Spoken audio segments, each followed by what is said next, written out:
All right, we're ready to get going, Nolene? Yes, we are. Awesome. All right, so we're recording at this point? Yes, we are. Let me just double check. Yes, absolutely. Well, welcome everyone. What an honor and pleasure it is to have you all on with us today. We have a special webinar for you. Today's webinar is Creativity and Why Your Business Depends on It. So my name is Dan Votra, and I will be guiding us through the presentation here and introducing our guest speakers. So our first guest speaker we're going to be bringing on is Brenda Cernat. Brenda is a rapid transformational practitioner and certified hypnotherapist. And Zama Mkosi is a media and entertainment lawyer, creative industry business and policy specialist. So we're going to get right into it. Brenda, the floor is yours.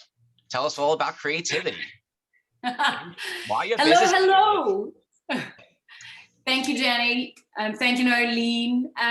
Welcome everyone to Creativity and Why Your Business Depends on It. All information used in this webinar has been prepared in good faith. Nolene will make my details as well as the details of my co-host available in the chat box. I am a rapid transformational practitioner and certified hypnotherapist. I help my clients overcome self-doubt, fears, limiting beliefs, and I simply love giving them back the self-confidence they were born with. Thank you, Danny at Gate Staffing for hosting this webinar today. And a big thank you to my co-host, Zama Mkosi, for working on this webinar with me.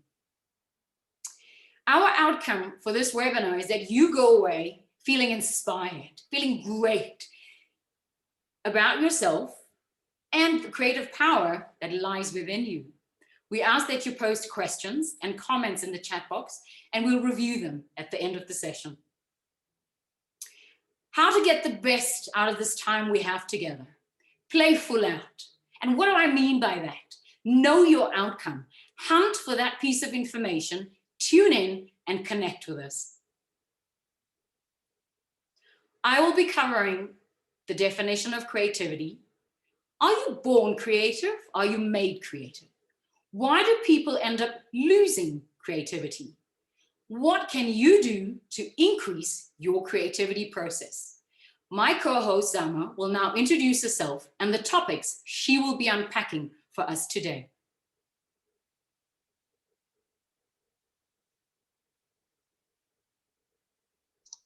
Hey, Nolene, want to just adjust that audio, please?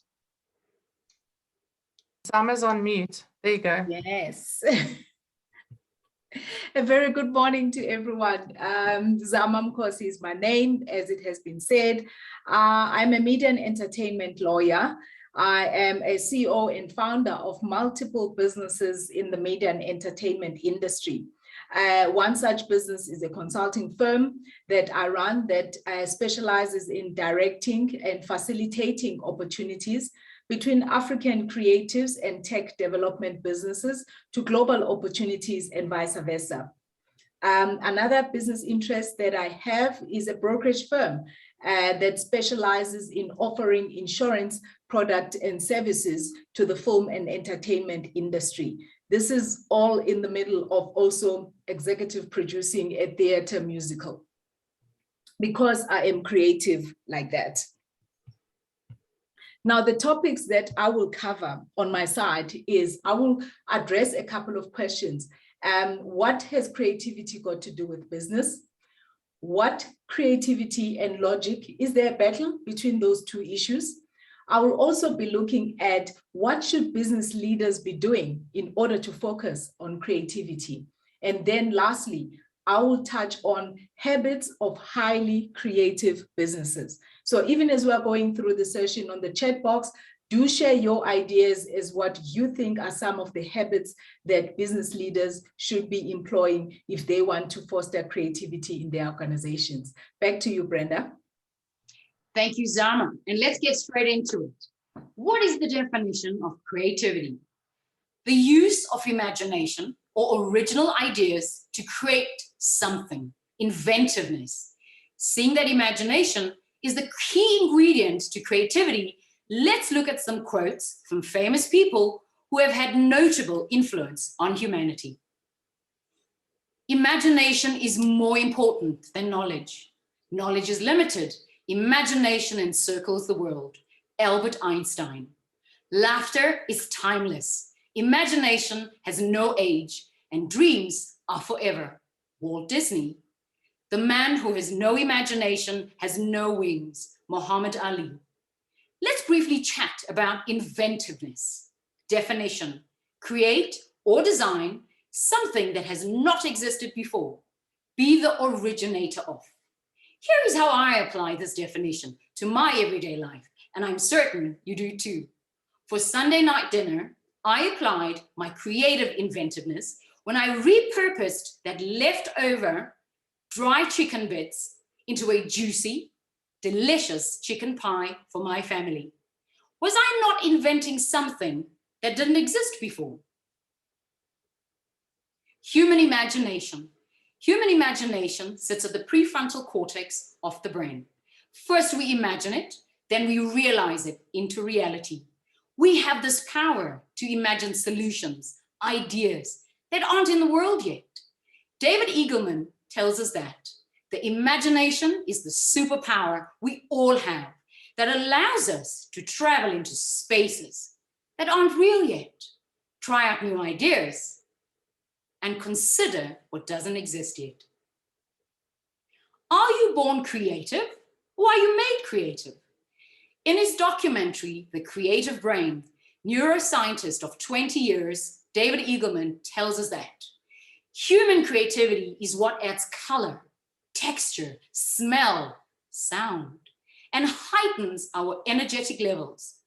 And it is not reserved for an elite few.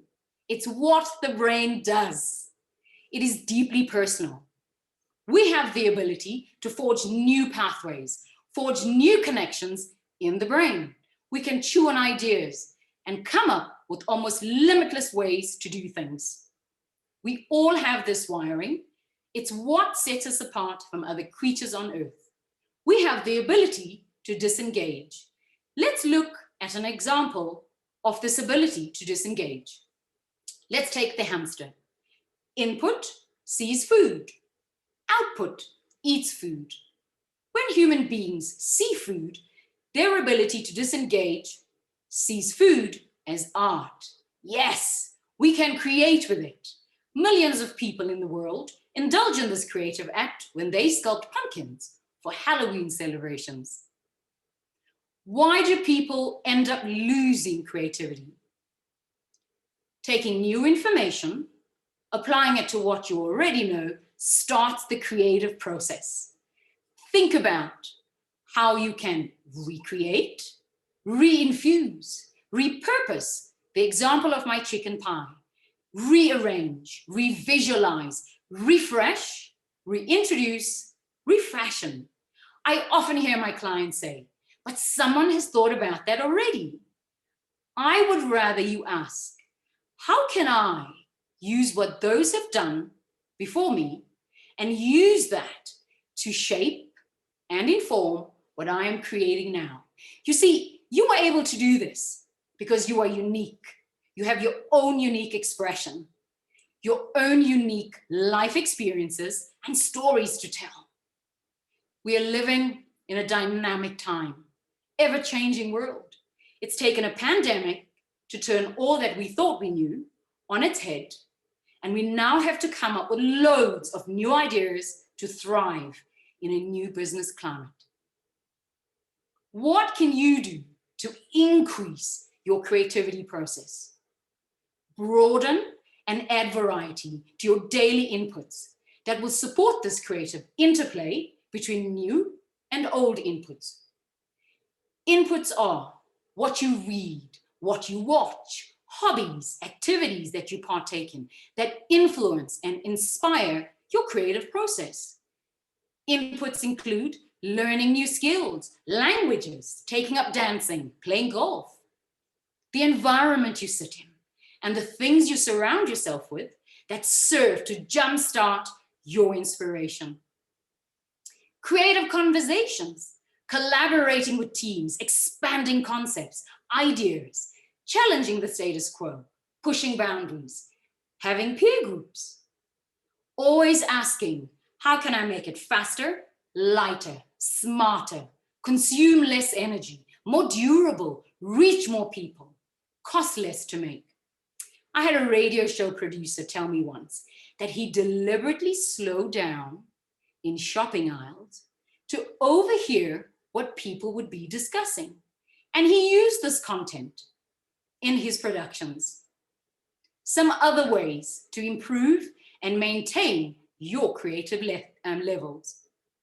Get mental stimulation, puzzles, reading, crosswords.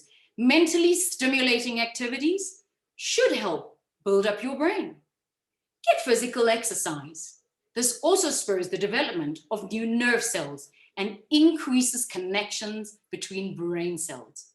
And besides, you're going to feel great afterwards too. A mind adrift, allowing the mind to wander. How often have you heard successful people speak of new ideas that came to them while they were in the shower?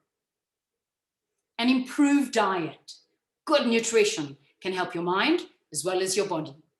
Consider reducing your sugar intake, increasing your fresh fruit and vegetable intake. Tips that I always share with my clients on optimizing their creativity. Step out of your comfort zone, dig deep, try something new. We grow from experiencing frustration. Picking the unfamiliar is a sure way to grow in ways you never thought possible. You see, failure feels awful, so we avoid it. Don't be afraid. As you get closer to your potential, it expands. Talent without hard work will get you so far. Talent with hard work will make you unstoppable. So let's have a roundup. Key takeaways. Creativity is not reserved for an elite few. It's what the human brain does. The imagination is your superpower that we all have. Finding a variety of inspiring ways to fuel your creativity is a sure way to keep your process ongoing. Thank you for your attention. Thank you for your time. I'm now going to hand you back to my co-host, Zama Mkosi. Thank you. Thank you very much for that inspiring session, Brenda. I will be talking about creativity from a business context. We've heard all about it from a personal context. Now let's have a look at how this creativity applies in a business context. I'm a lawyer, so I love starting first with definitions. And so for me, how do I define business? Business is a process that converts an outside resource, human or material, into an outside result, namely economic value. This is a quotation from Drucker. There are two important aspects that come out of this. And the two important aspects that come out of this are resources and process equal business. So what this means is that business is about how resources, human or material, are manipulated in order to achieve value. Now, the magic is in that manipulation. And that is where the common factor is, because one of the definitions of creativity is an ability to produce new and original ideas, connecting concepts in unique ways to create different solutions. And as I said, the common denominator there in the business context is the human factor. So for as long as there are people in any business, there is creativity, whether it's recognized, nurtured or not, but creativity remains a dormant potential in every business. So it can either be used or allowed to go to waste. And it is an active variable, because what happens is that creativity is what turns and makes a difference in the processes that we apply ourselves to in business, either by adaptation, either by innovating, or even by stopping. because a decision perhaps to stop a certain line of manufacturing over another or create another brand over another, that in itself comes out of a human decision and being influenced by creativity. So business and creativity are interdependent. Failing to acknowledge this robs any business of its ability to maximize opportunities. I love this quote by Atkins. It says, "It is not the tool or instruments that create something incredible. It is the skill and credibility of the person who mastered it." And this goes to show that for as long as there are people in any business, creativity is inherently present. It is then how you use it. And oftentimes people get afraid to think that, how do I combine creativity and logic? Just because I am in business, then I shouldn't be thinking creativity is for people that are just artists and so on, which often leads to a situation where most of the people that are in creative industries, they discount the reason, they discount the skill of being business orientated and applying logic. And yet I will argue that it takes both streams in order to be successful in business. The one stream being the logical. And what is logical? Logic is reasoning according to strict, often inflexible principles, analyzing and solving current problems using previous tried and tested expertise. As I said, having been a lawyer for over 20 years, I know for sure that a legal discipline, typically falls squarely within this logical spectrum. But I also soon realized that even law itself has elements of creativity in it. It was my personal fear when I was a creative person coming out of law school and having to go and practice traditional law.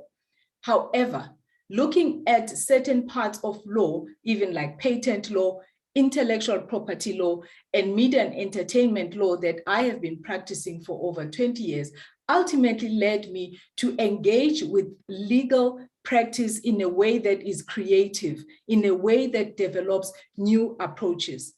Because creativity itself is a structured process that needs guidance and clear goals. So there is no choosing between doing business or being creative. I do my business creatively. I also infuse creativity in the solutions that I bring to those that I serve through my business. So why should business leaders focus on creativity? Creativity is an essential for business because it's a differentiator.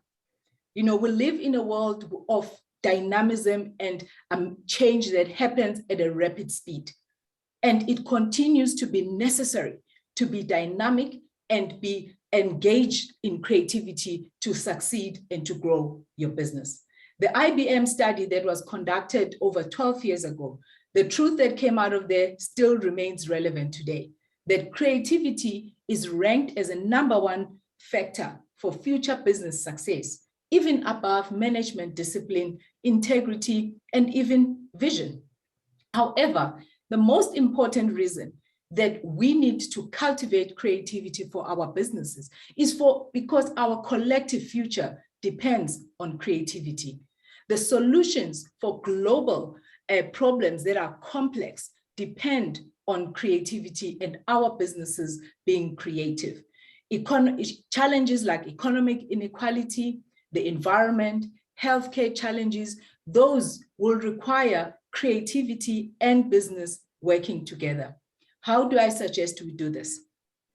The one key habit that I would suggest, adopt a rational creativity business style. What is that? You will hear what I'm saying. Rational and creativity. Those can sometimes be considered as opposites. However, they are not. The magic is finding the balance between the two. And these are the 4 tips on how you can do that. Firstly, original groundbreaking ideas backed by sound judgment and critical analysis. You see what happened there? It's not just about a groundbreaking idea, but you combine a groundbreaking idea with sound judgment and critical analysis. Second, you advocate an entirely new approach when you solve problems. So solve problems through previously unexplored paths. Integrate new ideas into procedures. Combine lateral thinking with critical analysis. I was a CEO of a government agency that was funding the South African film industry. And our key challenge was that we never had enough resources to meet the needs of those that required funding from us. And one thing was clear, we're not going to get money from our shareholder, but the demand was still there. So what did I implement? I challenged us and the team to find new ways in even the procedures. Now, tweaking those procedures, we found that we ended up with a situation where we serviced more clients in the media and entertainment industry in the way that was sustainable, even as we did not even increase the budget that we had. And such is the power of infusing new ideas into procedures. Lastly, scan and weigh your environment. To quote the famous Steve Jobs, remain curious. Critical awareness of the environment in which your business operates, constantly considering how the environment is relevant to your business, whether in a positive or the negative way. Let me share with you some facts around one case study on a platform called M-Pesa. As you may know, the issue of economic inequalities and financial inclusion are a huge challenge in developing economies. This combined with limited infrastructure development that often stifles economic activity. Faced with this challenge, in East Africa, the leaders of Vodacom, Safaricom applied principles of rational creativity, which led them to a market creation innovation known as M-Pesa. M-Pesa is a mobile money platform for cashless payment and microfinancing services operating in 10 African countries, India, as well as Romania. What does it do? It solves the problem of the unbanked. It enables those in remote areas to pay and receive goods using mobile phone instead of reliance on a traditional banking system. How do they apply rational creativity? This platform was birthed from multi-industry collaboration, telco and banking industries in East Africa. If you are not a collaborator, you are not going to succeed in infusing creativity in your business. They transformed a complex service, which is banking, into a simple and affordable action by injecting a new approach into the banking system. They weighed in on their environment. They empowered informal traders in remote and rural areas to conduct financial transactions safely and easily. And such is the power of creativity in business. Market creation, innovation, which can contribute to the upliftment of nations, even as it gives a profit to your business. Last point, habits that you can adopt. You can come up with some of them in the chat box and share with them, but some of them for your business. Incorporate creativity competencies when you're hiring. Set goals that are linked to creative outcomes. Value diversity in the business, diversity of people as well as diversity of thinking. Foster new experiences and fund those new ideas. You may have other thoughts of what are you going to implement in the next 7 days coming out of this webinar. What is the one habit you are going to implement in order to foster creativity in your organization going forward? Thank you. Back to you, Brenda. Thank you so much, Brenda and Zama. You guys have been really fantastic. The information is definitely going to help us all kind of just get more creative. So I'm going to hand over back to Danny, who's going to tell us a little bit more about GATE. Hey, everyone. And looks like we're still on here.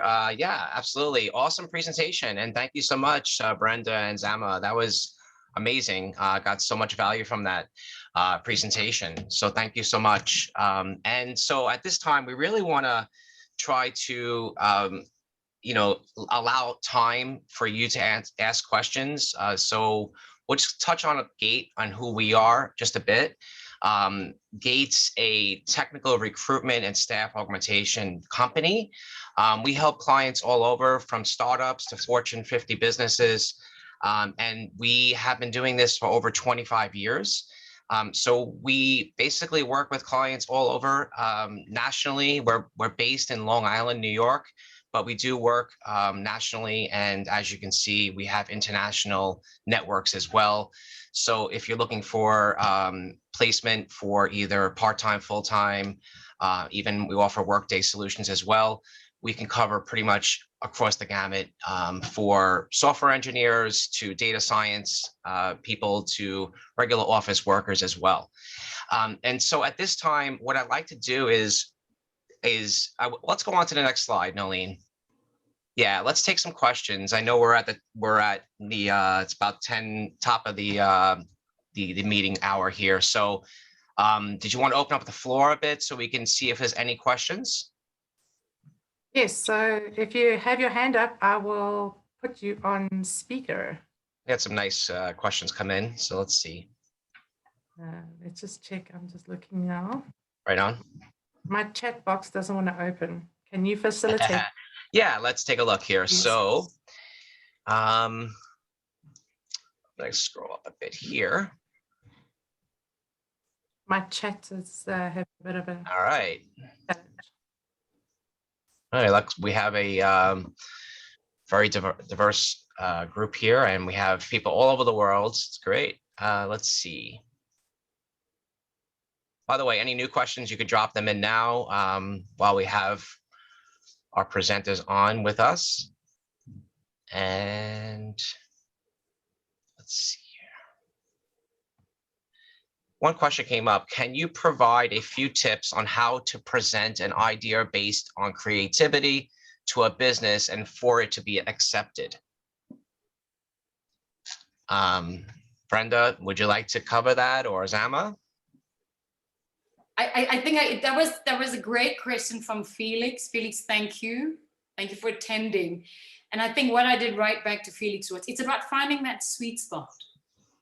In the climate we find ourselves at the moment, it's so dynamic and there's such a pull for profitability and for sustainability that we are going to get less hearing time and bandwidth for creativity. But it's about finding that sweet spot, because it's in that sweet spot that companies will see the benefits to having something creative, because it's something to build on. And again, it's that reuse, refashion, repurpose, re-energize. So it really comes down to that sweet spot between creativity and what is your intention for the idea. And that's what's going to get you your favor and your thumbs up on the project. Awesome. Are there any other questions? Sanele has a question, so I'm just allowing to talk. So Sanele, your audio is on. Thank you everyone for this. This is really great. I love what Zama said about adapting a rational creativity style, which is very important, because I'm a filmmaker, and we as filmmakers, I'm a writer-director. We come from a place of where all our ideas are babies, and so often when we're creating them, the idea of thinking of logistics and finance is so far-fetched, especially for the beginner or young people such as myself. You know, when I got started 10 years ago after graduating from film school, I was overwhelmed with the amount of business stuff I had to do, from writing proposals to things like budgets and so on, and coming up with marketing plans and distribution plans. You know, it was almost like a brick wall that I had to go through, coming from a creative place of very, you know, poetic and so on.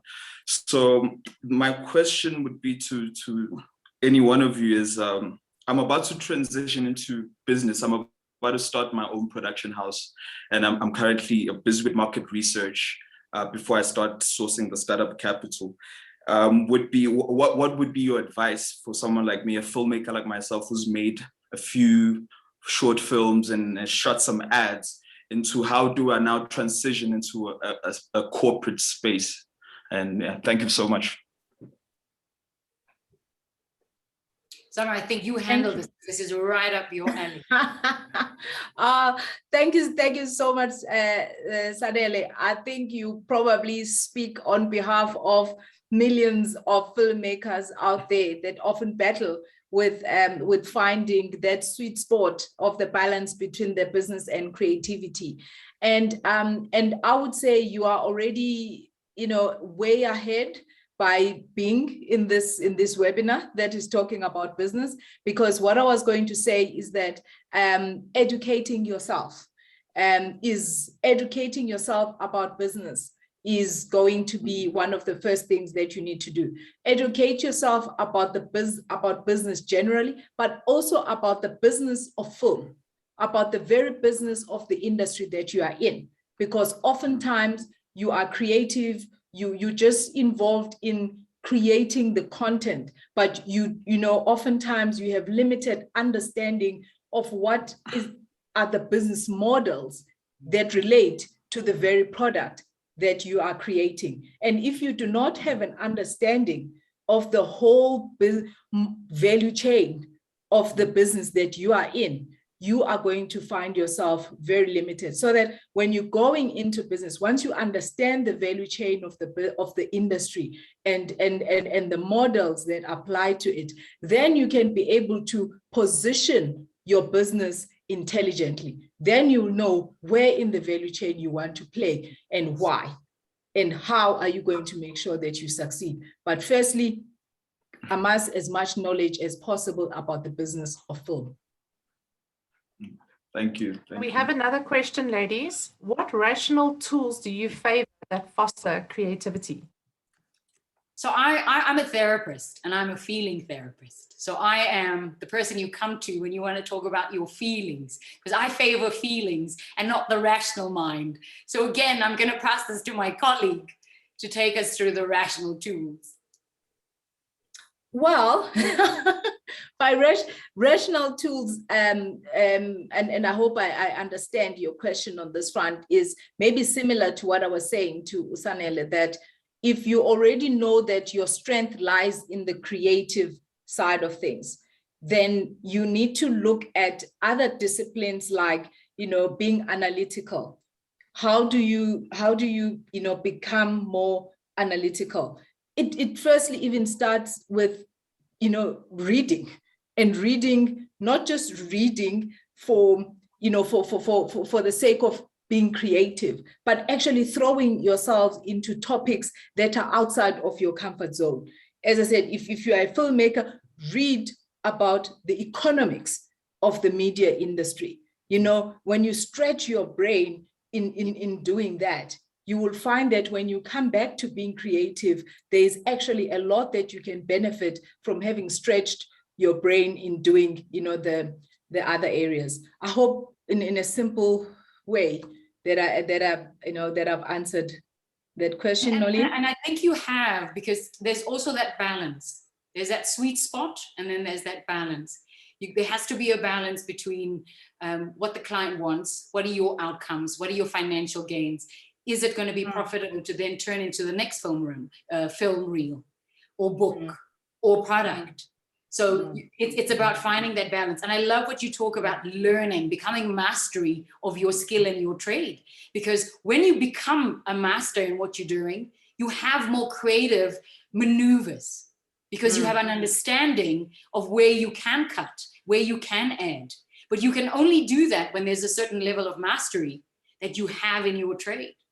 And it doesn't have to be on your own. You can also challenge and tap into other people that may have maybe stronger skills that you do not have. Sorry, Nolene, maybe you want to cut us short here. We need to wrap up.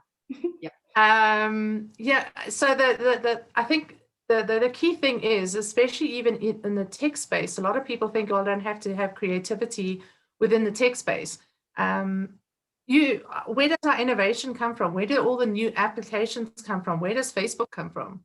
Where does Instagram come from? Where does all of these wonderful things? It comes from the technology space. And that's where we have to make sure, like you ladies are saying, is balance between the actual work that you are involved with and making sure that you balance the style, that you're allowing the creativity to flow. Yeah. So I really appreciate the ladies that you've joined us in this time. Yes, and we did get to Peter's question. If you guys have any other questions or answers that you'd like answered, Danny's, Brenda and Zama's contact details are available on the download in the chat box. It's via Dropbox because Zoom has changed their webinar format that we can't upload a document anymore. I think it's all the spams that goes on, perhaps. Oh, wow.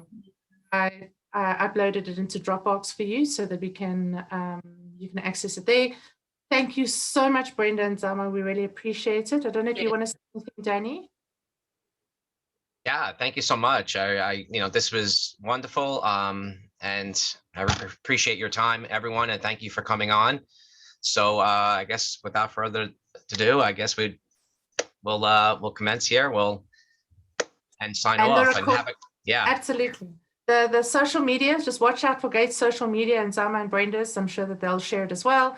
We're going to have recording available as well. Yeah, and check us out as well. This will be recorded too, right?